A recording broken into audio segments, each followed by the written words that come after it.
All right, so we're experimenting with secondary setups. We have the basics of the first one done.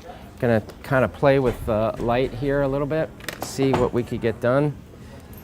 It's always interesting to me to take a look at placards, and kind of brings back memories of, you know, there's a lot of basically IRA memorabilia in here, and I was on the Falls Road the morning Bobby Sands died, back in the very early 80s. I can't even remember the year, it was 80 or 81.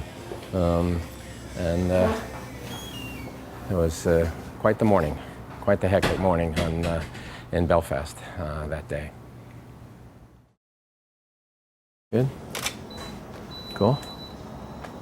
All right, so I got a little bit of jockeying to do here with the camera position. Adam's kind of my test subject right now. My first exposure was a TTL exposure, straight up, no compensation dial into the camera, and that was the result. A little too bright.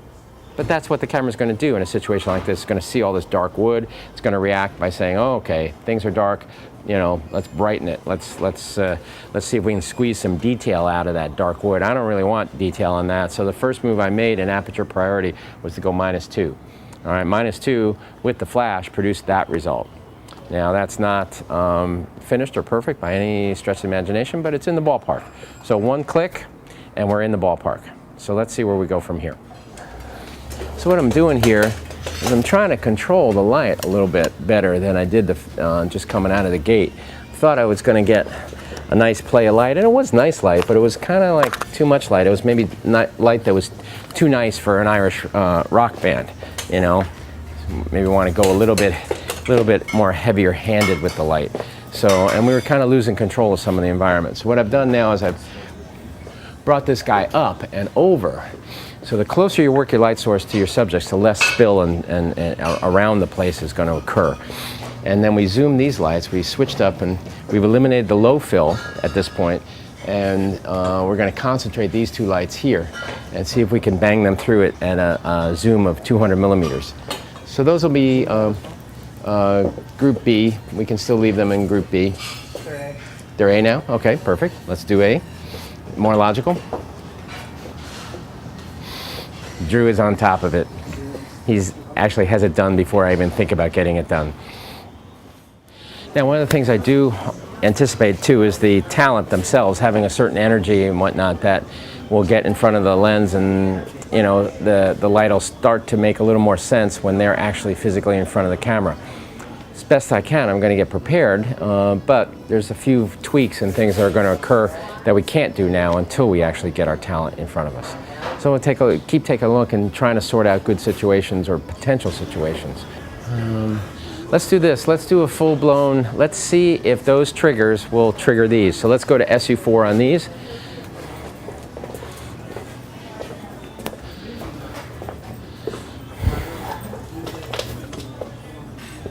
All right, so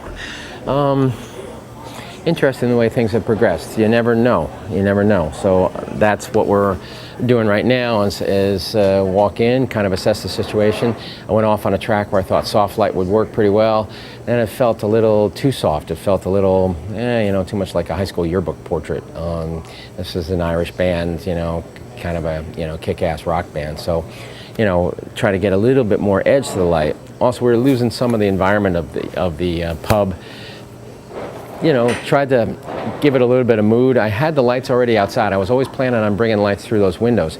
I wasn't planning on doing it right away, but then this initial upfront setup here just looked kind of flat. So what we're doing now is we switched over from a TTL approach, and we switched into these guys into SU4, which is a manual slave eye type of a mode. There's a light sensor panel in the 900. It's picking up the lights from the outside. We're driving the outside lights with a radio, and we're triggering all of that, and you know, things are working pretty well, but still a lot of rough edges to the picture that we have to kind of sand down. Too much darkness in the background, so now we're going to take two SB900s, kind of put them low, Justin clamp them to maybe even a bar stool or something, and kind of flip them up at the walls there a little bit.